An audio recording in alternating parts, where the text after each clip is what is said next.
सावधान, अगर आपने Electronica finance limited company Pune से लोन लिया है तो सावधान हो जाइए। क्यों? इसकी वजह जान लीजिए।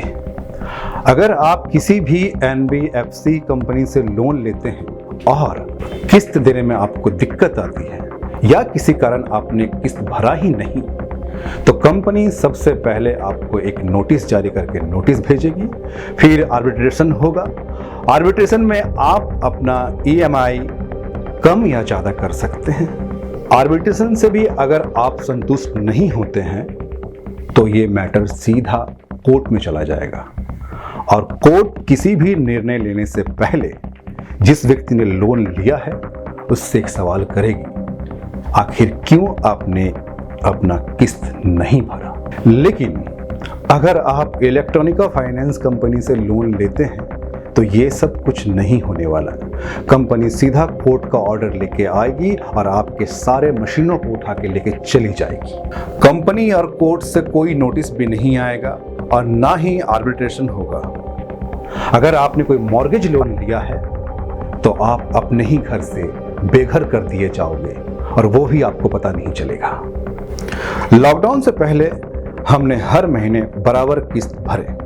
सन 2020 में भारत सरकार ने एक राहत भरा नोटिस जारी किया जिसके तहत बैंक और एनबीएफसी कंपनियों को ये आदेश दिया कि वो अपने ग्राहकों को 6 महीने का मोरेटोरियम प्रदान करें। इसलिए इलेक्ट्रॉनिका फाइनेंस लिमिटेड कंपनी को हमने 2 बार ईमेल किया और उनसे बाकायदा हमने कहा कि हमारी कंपनी 3 महीने का एक्सपायरी प्रोडक्ट बनाती है और लॉकडाउन की वजह से ये सारे प्रोडक्ट हम बेच नहीं पाए। इस वजह से हमारी कंपनी की आर्थिक स्थिति बहुत कमजोर हो गई। परंतु हमारे हालात को और सरकारी निर्देश को नजरअंदाज करते हुए दिल्ली के किसी कोर्ट से सीधा ऑर्डर लेके आए और उनके फाइनेंस किए हुए मशीनों को और साथ साथ हमारे मशीनों को दिवाली से ठीक 2 दिन पहले उठा के लेके चले गए। हम उसके खिलाफ दिल्ली हाई कोर्ट गए, पर पहले ही तारीख पर जज साहब ने कहा कि इस तरह से फैसला नहीं हो सकता।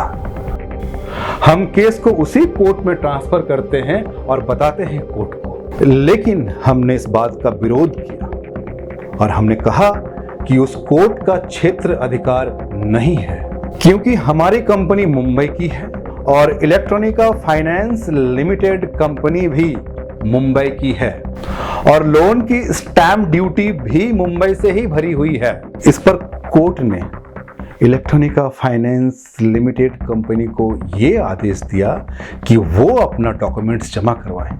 इसके बाद भी हमें हमारे मशीनें नहीं मिली।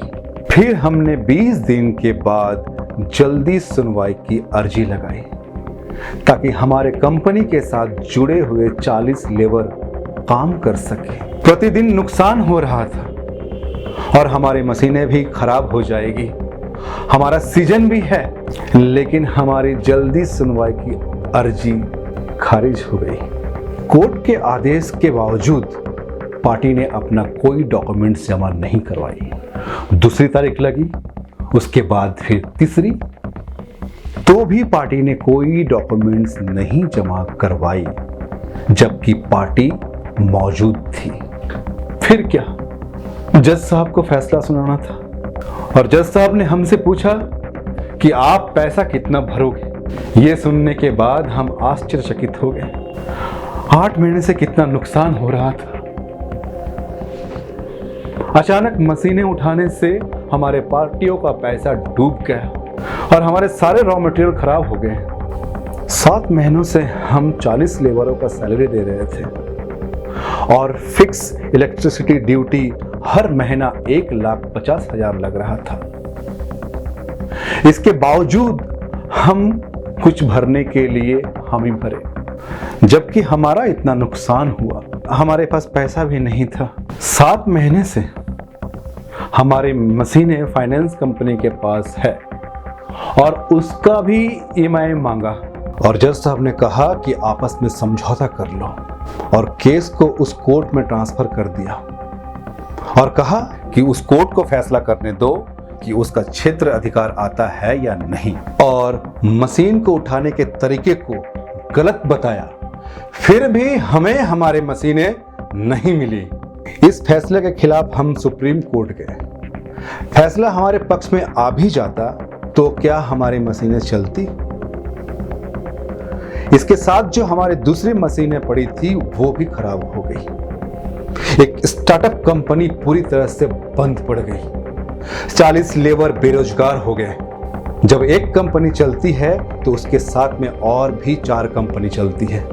बस हम यही कहना चाहते हैं सरकार से कि सरकार इन बातों पर ध्यान दे, किसी और का रोजगार और व्यवसाय बंद ना पड़े। इस समय क्या हालत है रोजगार का? इन सब में किसकी गलती है? ट्विटर, इंस्टाग्राम, यूट्यूब पर आप हमें कमेंट करके बताइए। जय हिंद।